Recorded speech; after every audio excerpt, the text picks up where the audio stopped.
네, 잘 오셨습니다. 이렇게 한번 인사해 주시겠습니까? 네, 잘 오셨습니다. 주님의 이름으로 환영하고 축복합니다. 잠깐 말씀 나누기 전에 몇 가지 말씀드리면요. 안에 이렇게 브로셔가 있습니다. 아마 브로셔 한 번만 잠깐 다 들어주시겠습니까? 네, 저희가 부흥회가 이제 요번 다음 주 10월 17일부터 시작이 되는데요. 저녁에 10월 17일부터 19일까지 저녁 7시 반에 영락교회 김은성 목사님 모시고 저희가 저녁 집회를 갖고요. 그리고 특별 새벽 예배가 있습니다. 그래서 월요일부터 10월 15일부터 10월 19일까지 특별 새벽 예배가 진행되는데 저와 김은성 목사님이 나누어서 함께 예배를 섬기게 됩니다. 그래서 예배를 총 드리면은 8번을 예배를 드리게 되는데요. 그 뒤에 보시면은 앞에 있는 브로셔 뒤에 보시면은 차량 운행 시간표가 나와 있습니다. 그래서 차량 운행 시간표를 보시고 함께 예배에 많이 참여해 주시기를 바라고요. 그리고 그 밑에 보면은 출석표가 있는데 총 8번을 참여하게 됩니다. 그래서 이 8번 다 참석하실 수 있기를 바랍니다. 그래서 그냥 참석하시면은 좀 동기부여가 안 될 것 같아서 이 출석표로 스스로를 점검하시면서 좀 이렇게 새벽 예배에 참석하시면 좋을 것 같고요. 그래서 이걸 버리지 마시고 집회 때 가지고 오시면은 저희 뒤에서 저희 섬겨주시는 분들이 이따가 도장을 찍어 드릴 겁니다. 그래서 스스로를 점검하시라는 뜻에서 이 출석부를 마련을 했고, 또한 출석부 도장을 8개를 다 찍으면은 저희가 소정의 기념품을 드리도록 하겠습니다. 그래서 설마 기념품 때문에 예배 오시는 분들이 어디 있겠습니까? 요즘같이 풍족한 시대에. 그런데 기념품은 단지 스스로를 점검하고자 하는 것이고, 이곳에 나오셔서 하나님의 은혜 가운데 나오시는 그런 귀한 시간이 되기를 바랍니다. 그래서 우리 옆에 계신 분들에게 한번 좀 축복해 주시겠습니까? 8번 다 나옵시다. 이렇게 한번. 믿음은 보이지 않는 것들의 실상이요 바라는 것들의 증거죠. 그냥 믿음으로 선포하시길 바랍니다. 그럼 다 나오게 되실 줄 믿습니다. 그리고 오늘 오후 찬양 예배 때 저는 해운대에 있는 새누리교회 헌신 예배를 섬기기 위해서 가게 됩니다. 그래서 잘 다녀올 수 있도록 기도해 주시고요. 그리고 김정혜 집사님과 김시우 집사님 부부가 함께 오셨는데 2주 전에 모친상을 그리고 빅모상을 당하셨습니다. 그래서 장례 다 무사히 마치시고 함께 예배 나오셨는데 잠깐만 일어나 주시겠습니까? 제가 이 가정을 위해서 잠깐 기도드리도록 하겠습니다. 우리 함께 기도하겠습니다. 늘 언제나 살아서 역사하신 주님, 하나님께서 사랑하시는 김정혜 집사님, 김시우 집사님 이 가정 위에 하나님의 은혜를 더하여 주시옵소서. 우리 사랑하는 어머님을 주 앞에 올려드리며 또한 슬프고 아쉬운 마음을 가지고 장례를 마쳤습니다. 그러나 주님, 이 땅에서의 삶이 끝이 아닌 우리가 영원한 천국을 바라보며 하나님의 은혜 가운데 나아가오니 우리 유가족들을 축복하여 주시고 그 마음 가운데 위로와 하나님의 평강을 더하여 주시옵소서. 그래 이 가정이 믿음 가운데 날마다 굳건히 살아가며 하나님의 인도하신 가운데 나아가게 하여 주시옵소서. 주님께 모든 것 위탁드리오며 예수님의 이름으로 기도드리옵나이다. 아멘. 앉아주시고요. 예배 끝난 후에 우리 함께 뵈시면서 격려해 주시고 위로해 주시길 바랍니다. 저는 오늘 뿌리가 박히고 터가 굳어지다 라는 제목을 가지고 함께 하나님의 말씀을 나누기를 원합니다. 요즘에 뉴스나 몇몇 신문을 보면은 심심치 않게 나오는 내용이 있습니다. 그게 뭐냐면 병 아닌 병이 있다는 겁니다. 옛날에는 너무 사소하고 별거 아닌 것 같아서 병으로 취급도 하지 않았는데 요즘에 보면은 빈도수가 많아지고 그 정도가 심해져서 마치 병처럼 인정되는 그러한 것들이 있다는 겁니다. 그게 2가지가 있는데 첫 번째가 결정장애라는 게 있어요. 이 결정장애는 사실 병이 아닙니다. 그런데 많은 분들이 이것을 호소하다 보니까 결정장애라는 병 아닌 병명이 주어지게 됐습니다. 그게 뭐냐면 뭔가를 잘 결정하지 못한다는 겁니다. 그래서 뭔가를 잘 결정하지 못해서 심지어 상품을 살 때도 뭘 사야 될지 결정을 하지 못해서 럭키백이라는 게 있습니다. 그게 뭐냐면 그냥 사면은 그 뚜껑을 열어보면 거기 상품이 있다는 거예요. 그래서 내가 상품을 고르지 못하기 때문에 회사에서 이 사람을 대신해서 상품을 골라주는 그러한 서비스가 있을 정도로 사람들이 자기가 뭘 사고 싶은지 그걸 잘 모를 때가 굉장히 많다라는 것입니다. 그래서 이 결정을 제대로 못하는 것을 결정장애라고 얘기하기도 하고요. 또 하나 뭐가 있냐면 분노 조절 장애라는 게 있습니다. 물론 우리가 살다 보면은 화를 내기도 하고 또한 때때로 욱하기도 할 때가 있습니다. 그런데 이 화를 내고 욱하는 게 정도가 벗어나서 그냥 예의에 어긋나는 정도가 아니라 범죄까지 갈 때가 있습니다. 그래서 이것을 분노 조절 장애라고 하는데, 이 분노 조절 장애는 다른 사람을 향해서 화를 잘 참지 못하고 그냥 화를 내도 좋게 내는 게 아니라 폭발을 해버리는 그러한 모습까지 가는 그러한 화내는 병이라는 것입니다. 또한 자신에 대해서는 너무 쉽게 절망해서 극단적인 선택을 하는 경우가 굉장히 많다라는 것이죠. 그래서 이 두 가지가 최근에 병 아닌 병으로서 사람들에게 회자되고 있는 것을 볼 수가 있습니다. 그런데 한국 사람에게 있어서 결정하는 것이 참 힘들 때가 많습니다.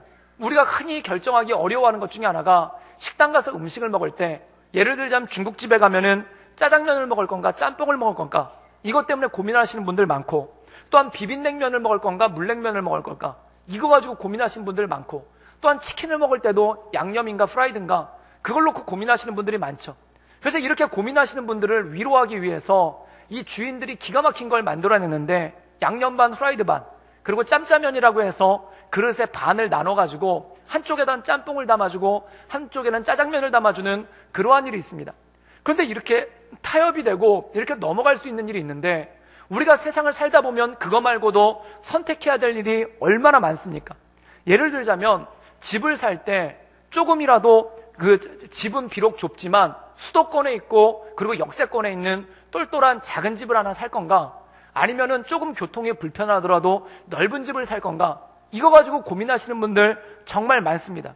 또한 어떤 분들은 연인을 사귈 때, 데이트를 할 때 얼굴을 보고 사람을 사귈 건가, 아니면 신앙을 볼 것인가, 이걸 가지고 고민하는 경우도 있고, 또한 결혼 상대를 택할 때 그 사람의 능력을 보고 택할 것인가, 아니면 집안의 배경을 보고 택할 것인가, 그걸 가지고 고민하시는 분들도 상당히 많다라는 것입니다. 그래서 이 시대를 가리켜서 고민이 많은 시대, 그리고 뭔가 선택을 하는 데 있어서 갈등하는 시대라고 얘기하죠. 그런데 왜 이렇게 고민하고 왜 이렇게 선택하는 데 있어서 갈등하는가를 곰곰이 살펴보면은 그 이유는 간단합니다. 그게 뭐냐면 다 고만고만하고 다 비슷비슷하기 때문에 갈등하고 고민하는 경우가 굉장히 많다는 것입니다. 뭔가 특출난 게 나타나면 만사를 제쳐주고 그걸 고를 텐데, 다 고만고만하고 다 비슷비슷하니까 뭘 골라야 될지 알지 못하는 경우가 굉장히 많다는 것입니다. 그런데 우리 인생 가운데 진짜를 만나게 되면, 또한 우리 인생 가운데 진짜 특출난 걸 만나게 되면은 사람은 갈등하지 않고 자기의 모든 것을 희생해서라도 그것을 붙잡는 경향이 그 안에 있다라는 것이죠. 그래서 성경에 보면은 예수님께서 천국의 비유를 드실 때 이러한 비유를 드십니다. 그게 뭐냐면, 한 소장농이 있는데 이 소장농이 밭을 갈다가 그 밭에서 금은보화를 발견하게 됩니다. 그런데 이 사람이 그 금은보화의 가치를 알기 때문에, 너무나 뛰어나게 좋은 것임을 알기 때문에 그 밭을, 자기의 전 재산을 털어서 그 밭을 사고 그 금은보화를 취하는 것이 나오죠. 그것은 무엇입니까? 뭔가 눈에 확 띄는 거, 또한 몸에 무언가 특출난 게 나오면은 자기의 모든 것을 희생해서라도 그것을 얻고야 만다는 것입니다.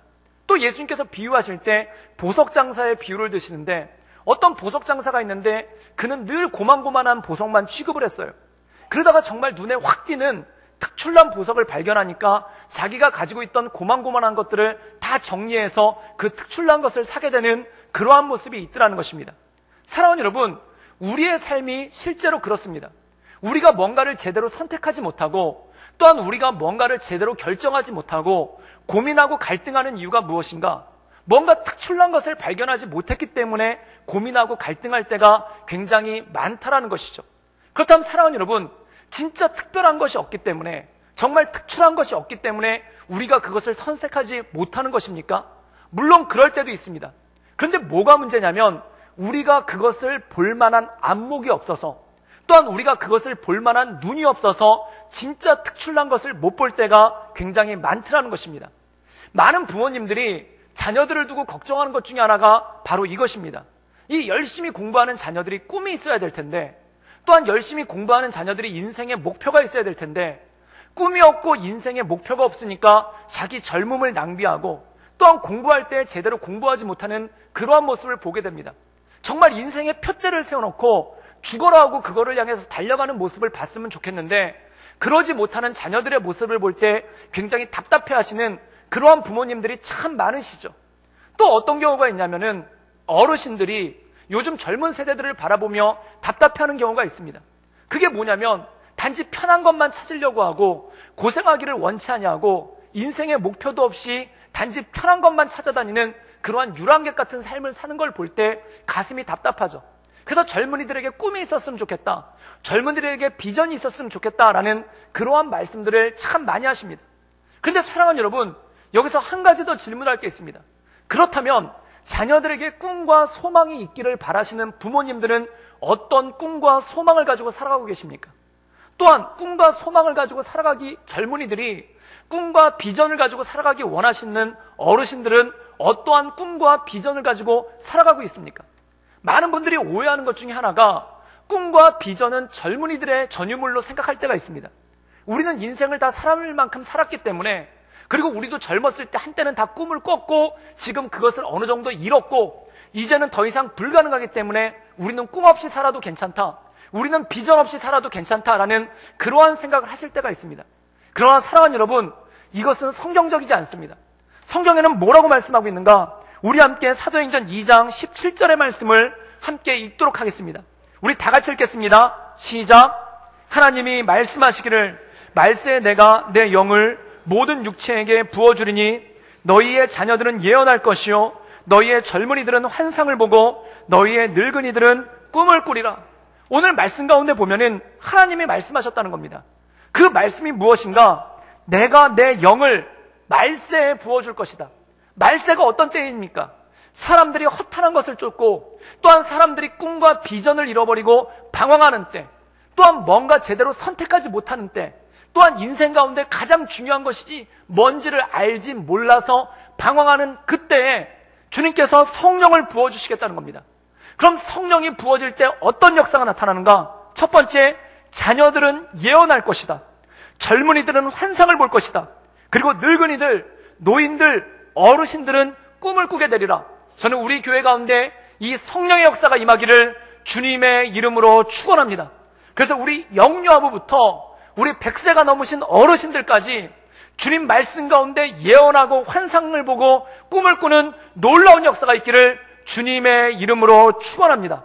바로 성령의 역사가 이 시대 가운데 진짜 좋은 것이 무엇인지 몰라서 먹는데 고민하고 입는데 고민하고 마시는데 고민하는 이 시대 가운데 하나님의 나라와 의가 무엇인지, 그리고 진정으로 우리가 힘을 다해 뜻을 다해 정성을 다해 살아가야 될 것이 무엇인지를 보여주시는 것이 바로 성령의 역사라는 것입니다.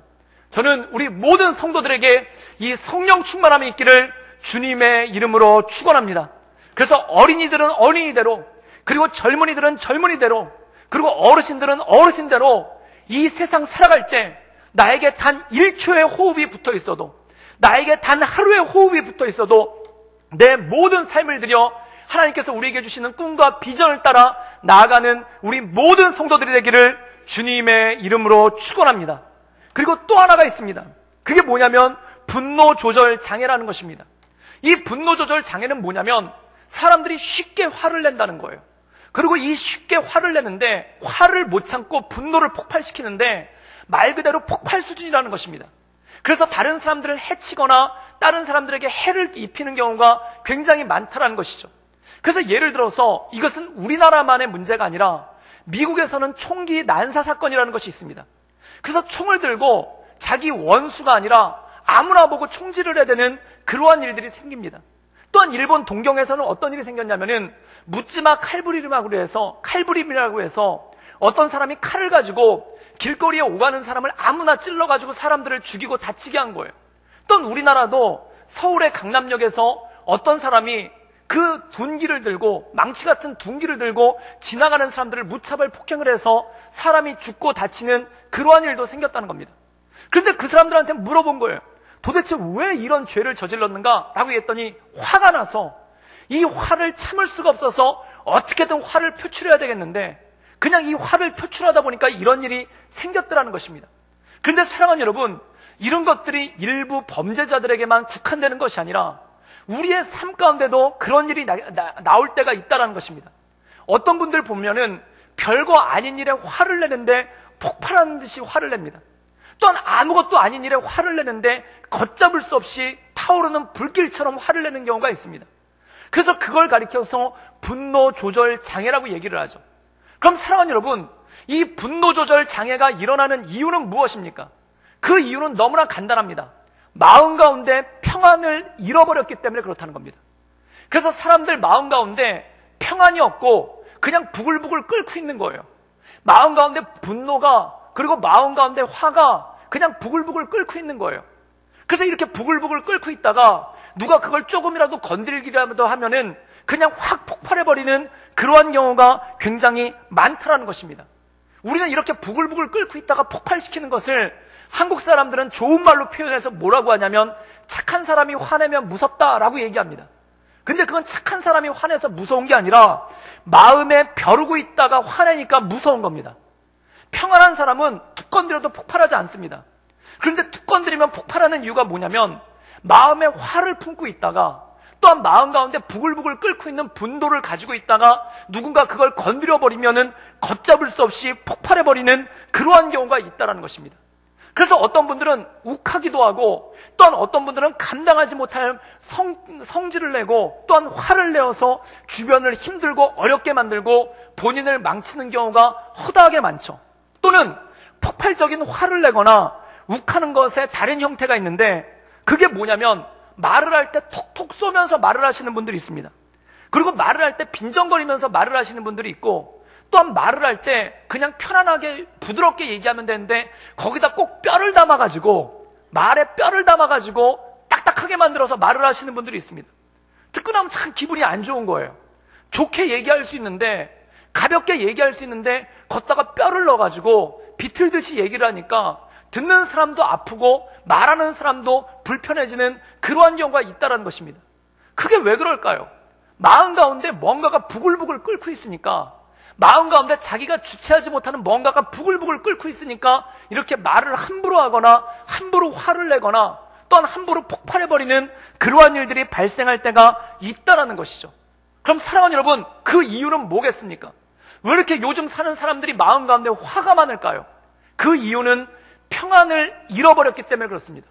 마음 가운데 평안이 없기 때문에, 마음 가운데 평강이 없기 때문에 이 부글부글 끓고 있는 화를 가지고 살기 때문에 순간적으로 폭발해버리고 분노를 조절하지 못하는 그러한 일들이 생기기 시작한다는 것이죠. 그런데 이 시대 가운데 예수님께서 하신 말씀이 있습니다. 그게 뭐냐면 요한복음 14장 26절 말씀을 우리 함께 자막을 통해서 읽기를 원합니다. 우리 다 같이 읽겠습니다. 시작. 보혜사 곧 아버지께서 내 이름으로 보내실 성령, 그가 너희에게 모든 것을 가르치시고 내가 너희에게 말한 모든 것을 생각나게 하리라. 오늘 말씀 가운데 보면 예수님께서 보혜사 성령을 보내주시겠다는 겁니다. 그럼 그 성령이 우리의 삶 가운데 왔을 때 어떠한 일이 생기는가? 우리 함께 요한복음 14장 27절 그 다음 말씀을 읽도록 하겠습니다. 우리 다 같이 읽겠습니다. 시작. 평안을 너희에게 끼치노니 곧 나의 평안을 너희에게 주노라. 내가 너희에게 주는 것은 세상이 주는 것과 같지 아니하니라. 너희는 마음에 근심하지도 말고 두려워하지도 말라. 오늘 말씀 가운데 보면은 성령이 오시는데 성령이 오시면 어떤 일들이 생기는가? 평안을 너희에게 주신다는 것입니다. 하나님의 평안이 우리 가운데 임한다는 것입니다. 저는 우리 모든 성도가 성령 충만하여 하나님의 평안을 누릴 수 있기를 주님의 이름으로 축원합니다. 근데 그 평안이 어떤 평안인가? 세상에 줄 수 없는 평안, 또한 마음에 근심하지 않고 두려워하지 않게 하는 그러한 하나님의 평안이 우리 가운데 임할 줄 믿습니다. 그게 바로 성령의 역사라는 것입니다. 사랑하는 여러분, 사도행전 2장에 성령이 임했을 때, 그리고 성령의 역사가 일어났을 때 어떠한 일이 생겼는가? 교회가 세워지고 초대교회가 만들어졌다는 것입니다. 교회는 무엇입니까?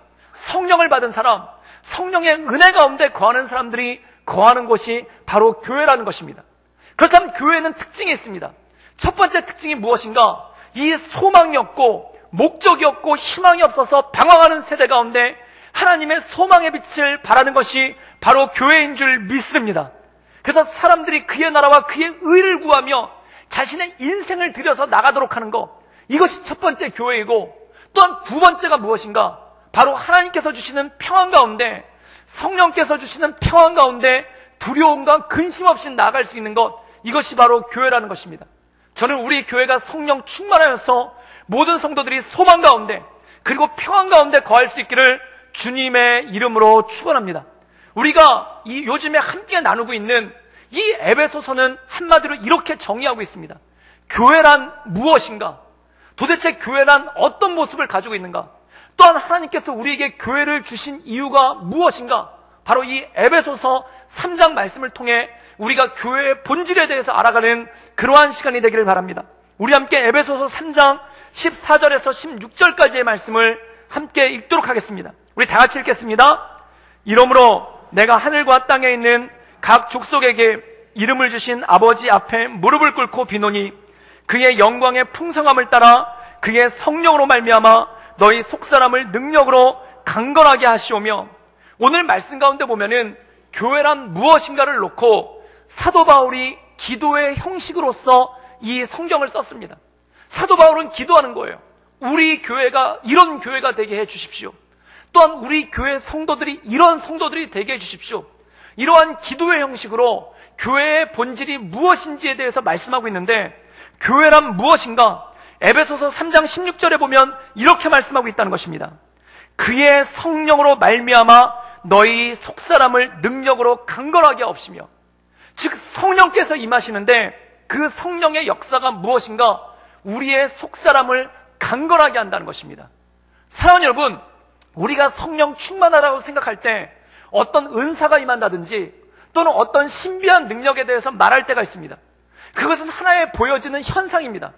그런데 성령 충만의 본질은 뭐냐면, 성령께서 우리에게 임하셨을 때 가장 먼저 생기는 것이 뭐냐면 우리의 속사람을 강하게 하는 놀라운 역사가 우리 가운데 있는 줄 믿습니다. 저는 우리 성도들께서 성령 충만하여서 속사람의 강건함을 입을 수 있기를 주님의 이름으로 축원합니다. 우리나라 말 가운데 외유내강이라는 말이 있습니다. 이 외유내강이라는 말의 뜻은 뭘까요? 내적으로 강한 사람은 겉보기에 유하다는 것입니다. 또한 내적으로 속이 강건한 사람은 겉보기에 온유하다는 것입니다. 그럼 이것을 다른 말로 표현하면 무슨 뜻이냐면, 마음이 약할수록, 또한 마음이 연약할수록, 또한 마음이 불안정할수록 어떤 모습을 보이려면 자기의 연약함을 감추기 위해서 겉모양을 세게 하는 경우가 있다는 거예요. 즉, 내 속사람이 불안정하고 내 속사람이 연약하고 내 속사람이 미약하기 때문에 겉사람을 일부러 세게 보이는 그러한 경우가 굉장히 많다라는 것입니다. 우리가 세상에서 살다 보면은 겉보기에 되게 센 사람이 있습니다. 강하다는 것과 세다는 것은 별개의 문제입니다. 이 세다는 것은 다른 사람에게 부담을 줄 정도의 강도예요. 그래서 부담스러울 정도로 센 사람이 있어요. 그런데 이렇게 부담스러울 정도로 세신 분들이 의외로 쉽게 무너지고 의외로 쉽게 낙담하는 것을 굉장히 자주 보게 됩니다. 또한 교회에서도 마찬가지예요. 신앙이 세신 분들이 있어요. 신앙이 좋다는 것과 신앙이 세다는 것은 별개입니다. 신앙이 좋으면은 다른 사람에게 평안을 주고 기쁨을 주고 공감을 줍니다. 근데 신앙이 세면은 다른 사람한테 부담을 줘요. 근데 신앙이 세다라고 느끼시는 분들이 의외로 굉장히 쉽게 무너지고 굉장히 쉽게 쓰러지는 것을 볼 때가 있다는 겁니다. 그 이유가 무엇입니까? 속사람이 불안정하고 속사람이 약하니까 그것을 겉모양을 세게끔 해가지고 그것을 가리려고 하는 그러한 모습이 있다는 것입니다. 그래서 속사람이 유약할수록, 그리고 속사람이 약하고 불안정하면 불안정할수록 세게 보이려고 애쓰시는 경우가 있고, 그리고 세게 보이려고 말을 거칠게 하고, 세게 보이려고 자랑도 많이 하고 교만한 모습을 보이기도 하고, 또한 세게 보이려고 다른 사람에게 뭔가를 강요할 때도 있다는 것입니다. 그런데 가만히 보면 그 마음은 유약하고 불안정하기 짝이 없다는 거죠. 그럼 외유내강, 속은 강한 사람이 겉이 부드럽다는 것입니다. 그럼 성경에서 가장 대표적인 외유내강이 누구냐면 바로 예수님이라는 거예요. 이 예수님은 속사람이 강건하십니다. 근데 그 겉보기에는 늘 온유하고 늘 부드러우시는 거예요. 제가 성경을 가만히 보면은 이 예수님은 늘 일이 많으십니다. 아침부터 저녁까지 신방하고 회당에서 가르치시고 환자들을 치료하세요. 그리고 밤늦게까지 병자들과 귀신 들린 사람들이 몰려와서 그들을 위해서 기도해 주신다는 겁니다. 그런데 성경에 보면 놀라운 것이 마가복음 1장에 보면은 예수님께서 새벽 미명에 한적한 곳에 가셔서 기도하셨다는 거예요. 전 그걸 보면서, 성경을 보면서 이런 생각을 합니다. 도대체 예수님은 언제 주무셨을까? 예수님은 주무셨단 말이 별로 안 나와요. 그런데 예수님 대신에 많이 주무시는 분들이 있어요. 그들이 누구냐면 바로 제자들이라는 겁니다. 겟세마네 동산에서 예수님이 기도하실 때 예수님이 핏방울이 땀방울이 되게끔, 땀방울이 핏방울이 되게끔 기도하시는 장면이 나옵니다. 간절한 마음으로 기도하시는 거예요. 그런데 예수님이 기도하는 기도 제목이 무엇이었는가? 나의 원대로 하지 마옵시고 아버지의 뜻대로 되기를 원하나이다. 즉, 내 마음 가운데 있는 육체의 소욕, 내 마음 가운데 있는 육체의 유혹, 또 내 마음 가운데 하나님의 뜻을 거스르기 위해 원하는 죄악된 모습을 누르시고 그 속사람을 강건하게 하시기 위해서 땀방울이 핏방울이 되도록 간절하게 기도를 하십니다. 그럼 예수님께서 이렇게 밤새워서 간절하게 기도하실 때 제자들은 뭐하고 있었는가? 예수님 대신에 잠자고 있어요. 쿨쿨 자고 있는 거예요. 그럼 사랑하는 여러분, 이렇게 간절히 기도하신 예수님이 제자들을 보고 어떤 반응을 보이십니까? 예수님이 이렇게 말씀하시는 거예요. 그를 보면서 화를 내질 않으세요. 내가 죽으면 너희들을 통해서 교회가 세워져야 되는데, 내가 십자가에 달려 죽으면 너희들을 통해서 교회가 시작돼야 되는데, 내가 없으면 너희들을 통해서 복음이 땅끝까지 증거돼야 되는데 너희들은 왜 잠만 자느냐? 라고 꾸짖지 않으신다는 겁니다. 딱 한 말씀을 하시는데 뭐라고 말씀하시냐면, 너희가 마음은 원이로되 육신이 약하도다. 이 말씀을 죽으면 죽으리라 라고는 책을 쓰신 안희숙 사모님께서 이 말씀을 깊이 묵상하시다가 책을 하나 쓰셨어요. 그 책 제목이 뭐냐면 그럴 수도 있지예요. 이 상황을 바라보며 마음은 원이로되 육신이 약하도다라고 말씀하신 그 예수님의 말씀의 뜻이 뭐냐면 그럴 수도 있지라는 거예요.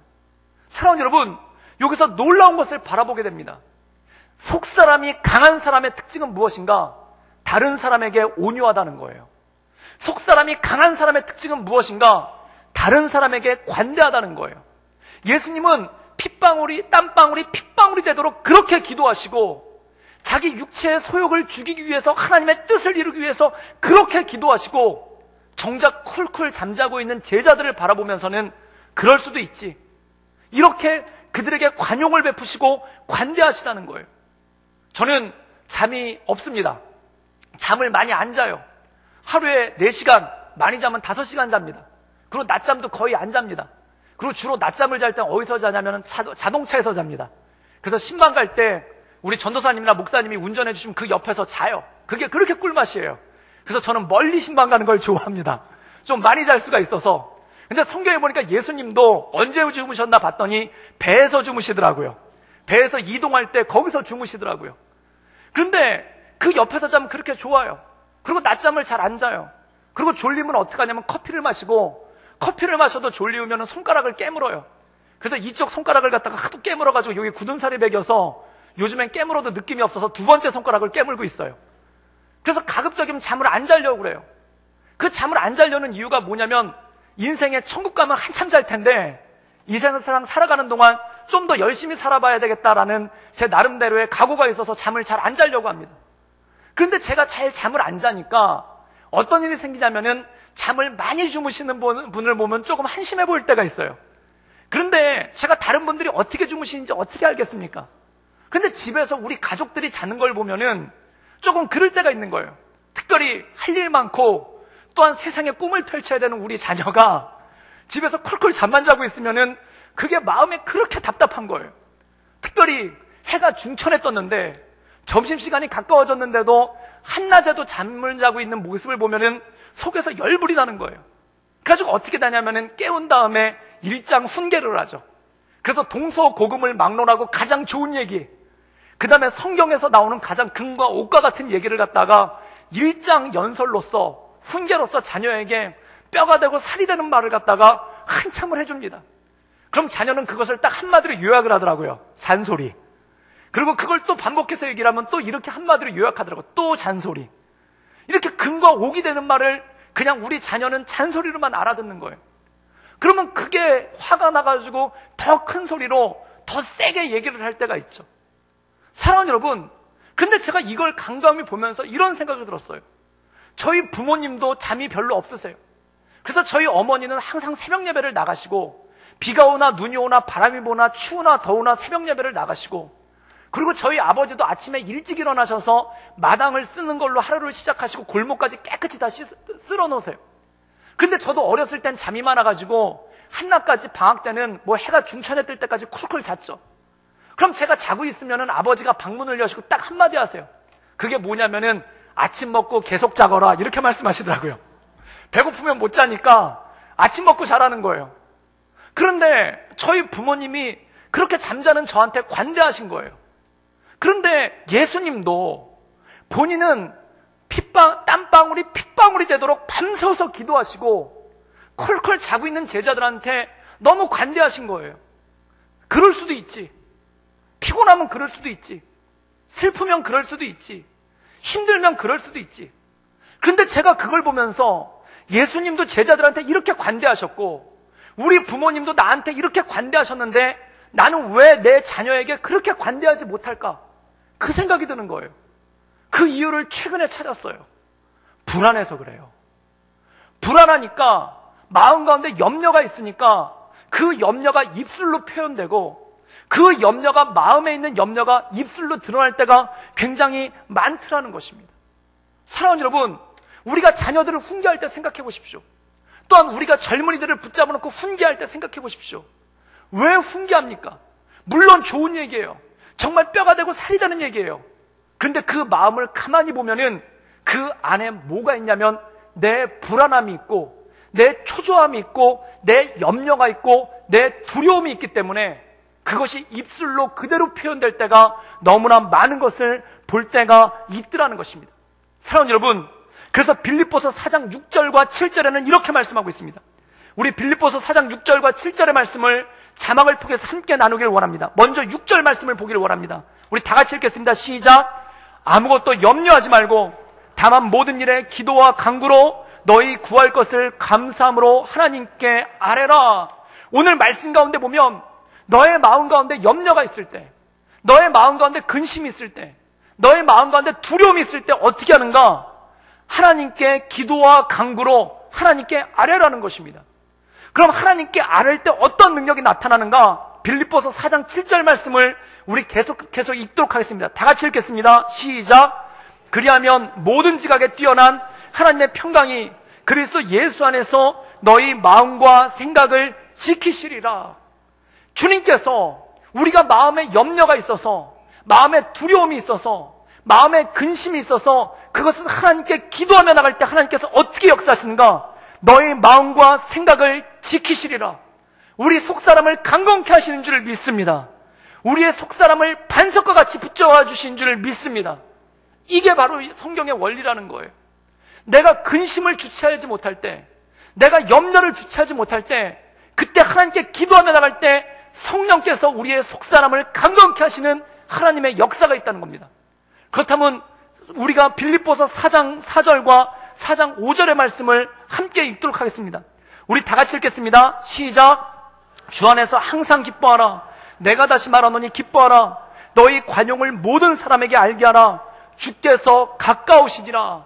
그리고 나오는 말씀이 아무것도 염려하지 말고 오직 모든 일에 기도와 간구로 너희 구할 것을 감사함으로 하나님께 아뢰라 라는 말씀이 나와요. 이 말은 무슨 뜻입니까? 우리가 기도할 때 하나님께서 우리의 속사람을 강건케 하시고 우리의 속사람이 강건해질 때 어떤 역사가 나타나는가? 내 개인적으로는 항상 기뻐할 수 있는 능력이 생기는 거예요. 그리고 다른 사람을 향해서 어떤 능력이 생기는가? 4장 5절에 보면은 너희 관용을 모든 사람에게 알게 하라. 다른 사람에게 관대할 수 있는 거예요. 다른 사람에게 관용을 베풀어 줄 수 있는 거예요. 이것이 바로 기도하는 사람의 능력인 줄 믿습니다. 저는 우리 모든 성도가 기도를 통해 속사람이 강건해지기를 주님의 이름으로 축원합니다. 우리 속사람이 강건해질 때 어떤 역사가 생기는가? 내 마음 가운데 항상 기뻐할 수 있는 능력이 생겨요. 그리고 더 나아가서 다른 사람들에게, 내 자녀에게, 내 주변 사람들에게 예수님처럼 관용하고 관대하고 온유할 수 있는 능력이 우리에게 임하는 줄 믿습니다. 그래서 예수님이 그 땀방울이 핏방울이 될 정도로 기도하셨기 때문에, 그 마음 가운데 속사람의 강건함을 입으셨기 때문에 자기에게 주어진 그 십자가를 묵묵하게 지고 가셨을 뿐만 아니라 그 컬컬 자고 있는 제자들에게 그래, 그럴 수도 있지. 그래, 마음이 힘들면 그럴 수도 있지. 그래, 슬프면 그럴 수도 있지. 라고 그들을 오히려 위로하시고 붙잡아 주시는 하나님의 그 은혜가 있다라는 것입니다. 사랑하는 여러분, 염려가 우리를 감싸고 들어올 때, 또한 염려가 우리의 뼈를 상하게 할 때, 염려가 우리의 마음을 지배할 때 주 앞에 온전함으로 기도하며 나갈 수 있기를 주님의 이름으로 축원합니다. 그때 어떤 역사가 나타난가? 성령께서 우리 속사람을 강건케 하시고 우리에게는 기쁨을, 그리고 다른 사람에게는 관용을 베풀어 주시는 하나님의 역사가 우리 삶 가운데 이루어진다는 것이죠. 그렇다면 이 역사가 일어날 때 어떻게 되는가? 마태복음 6장 27절에는 이렇게 말씀하고 있습니다. 너희 중에 누가 염려함으로 그 키를 한 자나 더하게 할 수 있느냐? 사랑하는 여러분, 염려한다고 해서, 속상해한다고 해서, 답답해한다고 해서 해결되는 게 무엇이 있겠습니까? 우리는 염려해서 입술을 자꾸 벌리게 되고, 답답해서 자꾸 입술을 벌리게 되고, 마음이 속상하니까 내 이런 말만큼은 안 하려고 했는데 라고 하면서 입속에서 온갖 더러운 것들이 튀어나올 때가 있죠. 사랑하는 여러분, 기도함으로 주 앞에 엎드릴 수 있기를 주님의 이름으로 축원합니다. 그때 하나님의 능력이 나타나는 거예요. 그럼 이 하나님의 능력이 나타날 때 어떤 역사가 나타나는가? 에베소서 3장 17절에서 19절까지의 말씀을 읽도록 하겠습니다. 우리 다 같이 읽겠습니다. 시작. 믿음으로 말미암아 그리스도께서 너희 마음에 계시게 하시었고 너희가 사랑 가운데서 뿌리 박히고 터가 굳어져서 능히 모든 성도와 함께 지식에 넘치는 그리스도의 사랑을 알고 그 너비와 길이와 높이와 깊이가 어떠함을 깨달아 하나님의 모든 충만하신 것으로 너희에게 충만하게 하시기를 구하노라. 오늘 말씀 가운데 보면 성령께서 우리에게 오실 때 우리의 속사람이 강건해지면 어떤 일이 생기는가? 믿음으로 말미암아 우리 안에 뿌리가 박히고 터가 굳어진다는 것입니다. 그리고 요 에베소서 3장 19절에 보면은 하나님의 모든 충만하신 것으로 너희에게 충만하게 채우신다는 것이죠. 이 말씀의 뜻은 무엇입니까? 우리 마음 가운데 확고한 믿음, 흔들리지 않는 믿음, 그리고 견고한 믿음이 우리 삶 가운데 주어지게 된다는 것이죠. 그렇다면 이 견고한 믿음이 우리 삶 가운데 주어졌을 때 어떠한 능력이 생길까요? 이 강영우 박사라는 분이 있습니다. 얼마 전에 돌아가신 분인데 이분은 1944년생이에요. 근데 이분 어린 시절이 굉장히 불우했습니다. 잘 아시다시피 1944년도 전쟁, 2차 세계대전 막바지에 우리나라가 가장 힘들 때 태어났고 또한 어린 시절에 6.25 전쟁 때문에 큰 고난을 겪었죠. 근데 그 모든 것을 겪어내고 이분이 13살이 되었을 때 아버지가 일찍 돌아가셨고 또한 그 이듬해 중학교를 진학을 했는데 학교 운동장에서 축구공에 눈을 맞았다고 그래요. 그런데 축구공에 맞았는데 요즘 같으면은 별거 아닌 건데 빨리 치료만 받으면 괜찮은데 그때 이분이 치료받을 형편도 되지 않았고 또한 치료해 줄 만한 병원도 없어서 시신경에 손상을 입어서 처음에는 흐릿하다가 나중엔 눈이 아예 안 보이게 되었다는 거예요. 그래서 그 어린 나이에 실명을 하게 된 거예요. 그리고 또 어떤 일이 생기면 그 다음에 어머니가 돌아가시게 됩니다. 그래서 그렇게 10대 시절을 보내다가 고등학교 때는 친누나, 하나밖에 없는 친누나가 죽게 되는 유일한 혈육이 죽게 되는 그런 일이 되죠. 그래서 이분이 두 눈은 보이지 않는 상태에서 청소년 시절에 천의 고아가 된 거예요. 그런데 이분이 그때 예수님을 알고 믿음 가운데 거해서 이 믿음 가운데 열심히 공부를 하셔서 연세대학교에 입학을 하게 됩니다. 그리고 거기서 열심히 공부를 해서 장학금을 받았는데 나중에 졸업할 때 로타리 클럽에서 이분에게 장학금을 줘서 미국의 피츠버그 대학으로 유학을 가게 됩니다. 근데 그 당시 우리나라 법이 조금 이상한 게 있어서 장애가 있으신 분들은 해외를 못 나가게 했다고 그래요. 근데 이분 때문에 법이 바뀌어서 이분이 미국으로 유학을 가게 됐다고 하죠. 근데 이분이 미국으로 유학을 가서 거기서도 열심히 공부를 해서 일리아노 주립대학교의 교수가 됩니다. 그리고 2001년도에 미국의 부시 대통령이 당선되었을 때 그가 행정부를 출범시키는데 그때 이분이 백악관 장애인 특별대책 정책 보좌관으로 그때 백악관에 입성을 하게 돼요. 그래서 우리나라 한국 사람 중에 백악관에 입성한 유일한 사람, 그리고 우리나라 교포 중에 가장 높은 관직에 오른 사람으로 우리나라에 소개가 되고 이분에 대한 이야기가 참 많아졌습니다. 그리고 이분이 돌아가신 다음에는 국어 교과서에 실릴 정도로 굉장히 존경받는 분이죠. 그런데 이분이 돌아가시기 전에 쓴 책이 하나가 있는데 그 책이 뭐냐면은 그 책 제목이 이것입니다. 나에게는 오직 희망만이 보인다라는 그런 책이 있어요. 이분이 이 책을 쓴 거예요. 근데 이분이 이 책을 쓰고 하나님을 전하기 전에 어떤 일이 있었냐면은 이분의 아들이 강진석이라는 분이 있습니다. 이분은 안과 의사고 하버드 대학교 박사예요. 그런데 이 강진석이라는 분이 어렸을 때 자기 아버지가 눈이 안 보이니까 참 답답한 일이 많은 거예요. 함께 놀아줄 수도 없고, 함께 할 수도 있고, 함께 할 수도 없고, 함께 하기에 부족한 일들이 너무너무 많은 거예요. 그래서 이 어린 나이 때 이분이 일기를 썼는데 일기에 뭐라고 썼냐면, 우리 아버지가 할 수 있는 것은 아무것도 없다. 우리 아버지는 나랑 야구를 할 수도 없고, 우리 아버지는 나랑 축구를 할 수도 없고, 우리 아버지는 나랑 자전거를 탈 수도 없고, 우리 아빠는 나랑 등산을 할 수도 없다. 우리 아빠는 나랑 할 수 있는 것이 아무것도 없다. 그렇게 일기를 쓴 거예요. 참 철없는 아이의 일기죠. 그런데 이 강영우 박사님이 그걸 아는 거예요. 그래가지고 어느 날 그 철없는 아이의 일기였지만 평생을 앞을 못 보고 살아가는 그 아빠한테 얼마나 낙심이 되고 상처가 될 만한 내용입니까? 그런데 이분이 어떻게 했냐면은 거기서 멈춘 게 아니라 이 아이 방에 찾아가가지고 야, 불을 꺼라. 그래가지고 아이가 불을 끄니까 이제부터 아빠가 신기한 것을 보여줄게. 그리고 동화책을 읽어준 거예요. 그러니까 아이가 깜짝 놀랐죠. 깜깜해서 아무것도 안 보이는데 아빠가 동화책에 있는 내용을 한자도 안 틀리고 다 읽어주는 거예요. 그럴 수밖에 없는 게 이분은 눈이 안 보이시니까 점자책을 가지고 그걸 읽어준 거예요. 근데 아이한테는 그게 너무너무 신기한 거예요. 그래가지고 매일 밤마다 아빠가 그렇게 책을 읽어줬는데 이 아이가 초등학교에 가가지고 자기 가족 소개를 할 일이 생긴 거예요. 그런데 그 가족 소개를 하다가 자기 아빠 얘기를 했는데 우리 아빠는 놀라운 능력이 있습니다. 그 능력이 뭐냐면 불을 꺼놔서 깜깜한데 거기서 동화책을 한자도 안 틀리고 읽을 수 있는 능력이 있습니다.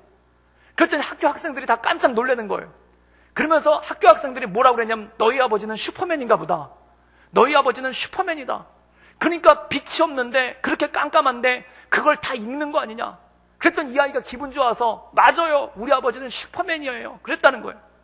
근데 이 아이가 나이가 들고 자라나면서 철이 들면서 그때 깨달은 거예요. 우리 아빠는 진짜 슈퍼맨이로구나. 어떤 상황에서도 절대 낙심하지 않는 슈퍼맨. 어떤 상황에서도 절대 절망하지 않는 슈퍼맨. 어떤 상황에서도 절대 슬퍼하지 않는 슈퍼맨. 우리 아버지가 정말 슈퍼맨이로구나.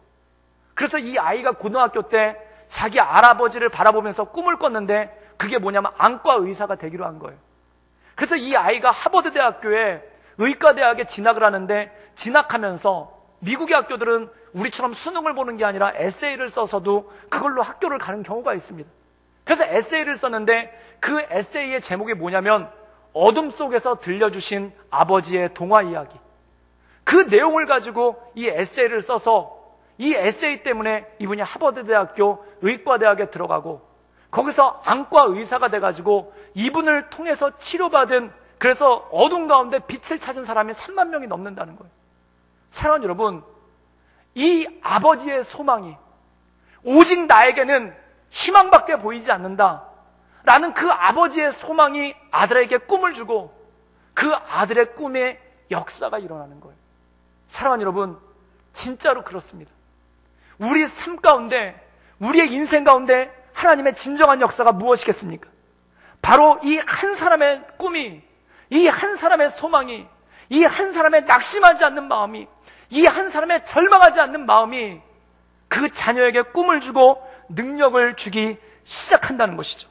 사랑하는 여러분, 사도 바울은 이렇게 고백합니다. 나는 내게 능력 주신 자 안에서 모든 것을 할 수 있느니라. 이 말은 무슨 뜻입니까? 내게 능력 주신 자 안에서 나는 어떤 상황에서도 절망하지 않습니다. 내게 능력 주신 자 안에서 나는 어떤 상황에서도 낙심하지 않습니다. 내게 능력 주신 자 안에서 나는 어떤 상황에서도 슬퍼하지 않습니다. 이 믿음의 고백이 우리 모든 성도들의 고백이 될 수 있기를 주님의 이름으로 축원합니다. 그 소망을 가지고 나갈 때, 그 믿음 가운데 견고히 설 때, 그 견고한 속사람을 가지고 거기에 믿음의 터가 자라자며 그 터가 깊어지며 하나님의 충만한 것이 채워질 때 내게 능력 주시는 자, 내게 힘 주시는 자, 내게 붙잡아 주신 자 안에서 나는 절망하지 아니하며 낙심하지 아니하며 소망을 가지고 살아갈 수 있는 줄 믿습니다. 그래서 사도 바울은 그것을 이렇게 고백하는 것입니다. 우리 함께 사도행전 20장 24절의 말씀을 함께 읽도록 하겠습니다. 다 같이 읽겠습니다. 시작. 내가 달려갈 길과 주 예수께 받은 사명 곧 하나님의 은혜의 복음을 증언하는 일을 마치며 하는 나의 생명조차도 조금도 귀한 것으로 여기지 아니하노라. 생명을 걸고 나갈 뭔가, 생명조차도 아깝지 않은 그 비전, 생명조차도 아깝지 않은 내 인생, 생명조차도 아깝지 않은 내 삶의 표대, 그것이 바로 성도의 삶인 줄 믿습니다. 그래요, 저는 우리 모든 성도들이 성령 충만함으로 말미암아 이 표대를 잃어버린 세상 가운데, 이 소망을 잃어버린 세상 가운데, 이 평강을 잃어버린 세상 가운데 주님께서 주시는 소망으로 말미암아, 주님께서 주시는 능력으로 말미암아, 주님께서 주시는 평강으로 말미암아 내게 능력 주신 자 안에서 어떤 일에도 절망하지 아니하며, 내게 능력 주신 자 안에서 어떤 일에도 슬퍼하지 아니하며, 내게 능력 주신 자 안에서 어떤 일에도 낭망하지 아니하며, 내 생명을 다해 주님께 주시는 삶의 비전을 위해 그 나라와 그의 의를 향해 달려가는 우리 구덕교회 모든 성도들이 되기를 주님의 이름으로 축원합니다. 함께 기도하시겠습니다. 이 시간 함께 기도하며 나가기 원하는 것은, 우리의 입술을 모아 우리의 목소리를 모아 함께 기도하기 원하는 것은, 주여 내게 능력 주신 자 안에서 내 속사람이 강건하여지며 믿음의 터가 견고해지며 그 뿌리가 깊이 박혀서 하나님의 충만함이 내 삶 가운데 임하게 하여 주시옵소서. 그래요, 어떤 상황에서도 슬퍼하지 아니하며, 어떤 상황에서도 낭망하지 아니하며, 내게 능력 주신 자 안에서 어떤 상황에서도 쓰러지지 아니하며 주님만을 바라보며 하나님의 은혜 가운데 나아가는 삶 될 수 있도록 주님 우리를 축복하여 주시고 우리 가운데 역사하여 주시옵소서. 우리 다같이 우리의 입술을 모아 하나님께 간절한 마음으로 기도하며 나아가길 원합니다. 함께 기도하시겠습니다. 늘 언제나 설세 역사하신 주님, 주님만을 바라보며 하나님의 은혜 가운데 나아갑니다. 주님 우리의 삶을 인도해 주시고 우리의 삶을 이끌어 주시사 내게 능력 주시는 자, 내게 모든 것을 채워주시는 자, 내 삶을 인도해 주시는 자 안에서 내가 모든 것들을 감당하며 하나님의 은혜 가운데 나아갈 수 있도록 주여 도와주시고 주님 역사하여 주시옵소서. 그래, 내 눈 가운데 오직 희망만이 보이게 하시며 오직 주님만을 바라보게 하시며 하나님의 이끄신 가운데 늘 승리함으로 주 앞에 나아갈 수 있도록 주여 도와주시고 주님 역사하여 주시옵소서. 주님 인도하여 주시옵소서. 주님 붙잡아 주시옵소서. 사랑이 많으신 주님, 주의 성령으로 우리의 속사람을 강건케 하사 내게 능력 주신 자 안에서 어떤 상황에서도 절망하지 않고, 어떤 상황에서도 낙심하지 않고, 어떤 상황에서도 슬퍼하지 않으며 오직 내 생명 다하도록 주님을 위하여 살아가게 하여 주시옵소서. 우리에게 새 힘을 더하여 주시옵소서. 예수님의 이름으로 감사하며 기도드리옵나이다. 아멘.